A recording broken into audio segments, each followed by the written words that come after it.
नमस्कार शेतकरी मित्रांनो, मी आपला विश्वासू कुणाल मगर आणि आपण पाहत आहात शेतशिवार यूट्यूब चॅनल. आजच्या व्हिडिओमध्ये आपण एका अत्यंत महत्त्वाच्या आणि फायदेशीर पिकाबद्दल चर्चा करणार आहोत. ते म्हणजे तूर. तूर हे आपल्या महाराष्ट्रातील प्रत्येक शेतकऱ्याच्या शेतात असणारे एक भावशीचे पीक आहे.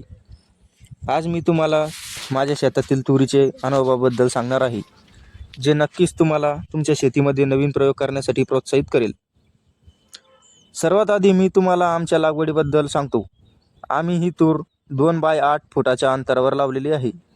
हे अंतर ठेवण्यामागे एक महत्त्वाचे कारण आहे. ते तुम्हाला पिकाला खेळती हवा मिळावी आणि सूर्यप्रकाश जमिनीपर्यंत व्यवस्थित पोहोचावा. जेव्हा आपण अशी योग्य अंतरावर राखून लागवड करतो, तेव्हा आपल्या झाडाची वाढ जोरदार होते आणि त्यांना फांद्याही भरपूर फुटतात. याचा 2 ओळीमध्ये आम्ही आंतरपीक म्हणून सोयाबीन घेतलेली आहे. आंतरपीक घेण्याचा सर्वात मोठा फायदा म्हणजे मुख्य पीक येईपर्यंत जमिनीचा वापरही होतो आणि आपल्या एक जास्तीचे पीकही उत्पन्नही जास्तीचे मिळते. आता खूप महत्त्वाचा मुद्दा, जो म्हणजे लागवडीचा वेळ आणि खर्च. आम्ही ही तूर 15 मे रोजी लावली होती. आज अनेक शेतकरी रासायनिक खताच्या आणि महागड्या औषधींच्या मागे धावतात, पण आमची ही तूर तुम्ही पाहू शकता. आम्ही या पिकाला लागवडीपासून आजपर्यंत कुठल्याही प्रकारचे रासायनिक खत किंवा कुठल्याही प्रकारचे महागडे औषध फवारलेले नाही. पूर्णपणे शून्य खर्चात ही तूर आता बहरलेली आहे.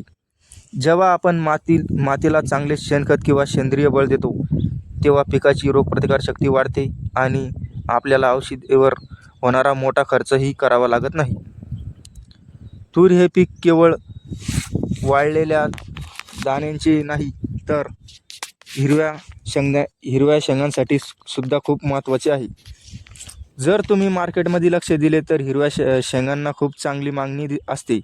आमच्या अनुभवानुसार या शेंगा विकूनही आपल्याला 100 रुपये प्रति किलो बाजारभाव मिळतो. म्हणजेच मुख्य पीक तर होतेच, आधीच शेंगा विकूनही आपल्याला आपल्या खर्चाची परतफेड होते आणि शेतात चांगला नफा राहतो. शेतकरी मित्रांनो, शेती करायला आपण नेहमी पारंपरिक पद्धतीनुसारच अशा स्मार्ट पद्धतींचा वापर केला पाहिजे, जिथे मजूर वाचते, औषधींचा खर्चही वाचतो आणि जमिनीतली सुपीकता टिकून राहते.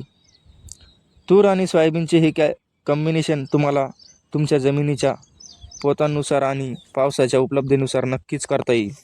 शेतीमध्ये यशस्वी होण्याचे जमिनीची निवड, बियाण्यांची निवड आणि वेगवेगळे केलेले योग्य नियोजन हेच यशाचे गमन आहे.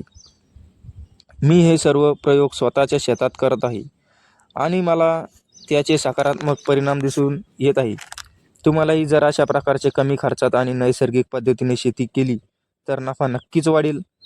तुम्हाला ही माहिती आणि तुमचे हे प्रयोग कसे वाटतात हे आम्हाला कमेंटमध्ये नक्की कळवा.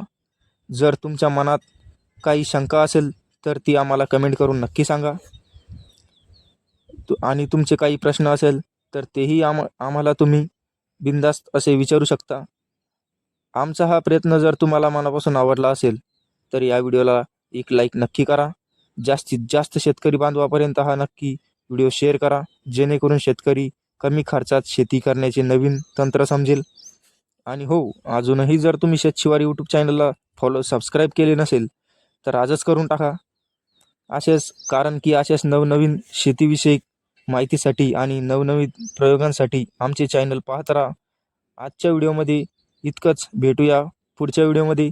जर तुम्हाला माहिती चांगली वाटली असेल तर आजच नक्की सबस्क्राईब करा आणि पुढच्या व्हिडिओसाठी आपण भेटूया पुढच्या व्हिडिओमध्ये. धन्यवाद.